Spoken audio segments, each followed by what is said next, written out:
Hello and welcome to Internet Roundup, your, clubhouse? Internet clubhouse on the internet. Right. That's Josh and I'm Chuck, and we do the Stuff You Know podcast right here from this room, Studio 1A. And we also round up the internet because it needs it. It needs it.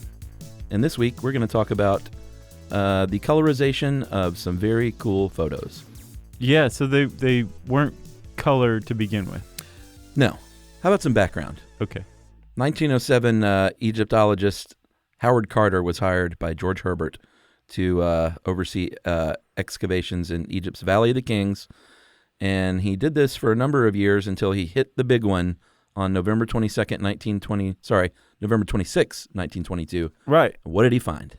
Well, hold on. You gotta build the suspense here. Okay, sorry. He started in 1907. Yeah. In 1922, Lord Carnarvon, who is George Herbert, says he says, Carter, you've got 1 year left, and then your funding is going to run out. Uh-huh. And he took it right down to the wire, and he found it. He went back to a site that he said, there's nothing here. Yeah. Went back and started digging again.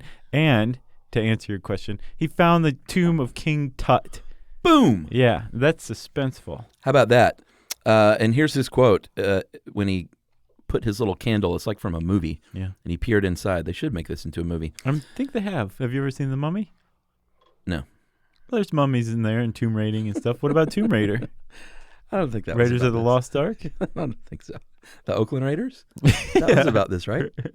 At first, I could see nothing, the hot air escaping from the chamber, causing the candle flame to flicker. But presently, as my eyes grew accustomed to the light, details of the room within emerged slowly from the mist. Strange animals, statues in gold, everywhere the glint of gold.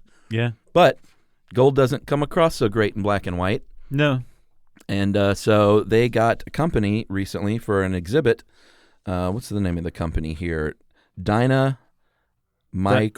Dynamichrome to colorize for the exhibition The Discovery of King Tut. It's pretty sweet. Basically, the idea is, and I have to say, they've gotten really, really good at colorizing things these days. Yeah, this isn't like Gone with the Wind. No, this looks really yeah. This looks really good. And I posted some other colorized photos on our Facebook page one time, and a lot of people thought it was neat, and I got a lot of blowback from people that thought it was heresy. People give blowback about everything on Facebook.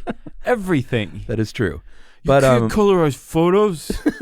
My whole point, I love black and white photos, but I just think it's another way to look at it, and it's neat. It's not like they colorize it, then burn and torch the black and white photos. Right, yeah. They can still be, something that people look at. Exactly. And these are astounding, actually. I agree, man. This is really neat. I've seen plenty of these photos in black and white. Not necessarily these, but plenty of the King Tut excavation photos. Just growing up as a lad, being interested in that. Sure. And none of them have ever stirred me like these. Yeah. They really draw you into the place. I mean, it's look really at some cool. of those. That's amazing. So that's what it would have looked like to Howard Carter. So I think it's pretty neat. And it's in New York City in November. And I don't know if it's going to be traveling or not. But if it comes around Atlanta, I'll be going. For sure. With my T-shirt that says, Up with Colorization. Nice. What else are we doing today, sir? Let's see. Up next, Chuck, let's go to pushindaisies.com. Have you checked this out? I did. You found this. Yeah, Who knew? It's a site for it's called a mortuary novelty shop. I think if you have a mortician, an undertaker, someone with a morbid sense of humor, or even morbid fascination in your life, this is a great place to shop. Well, you're like, what am I going to get Uncle Ronnie, the mortuarer? Yeah, the mortician. Yeah, the mortician. And what are you going to get him? You're going to get him a cake pan shaped like a coffin.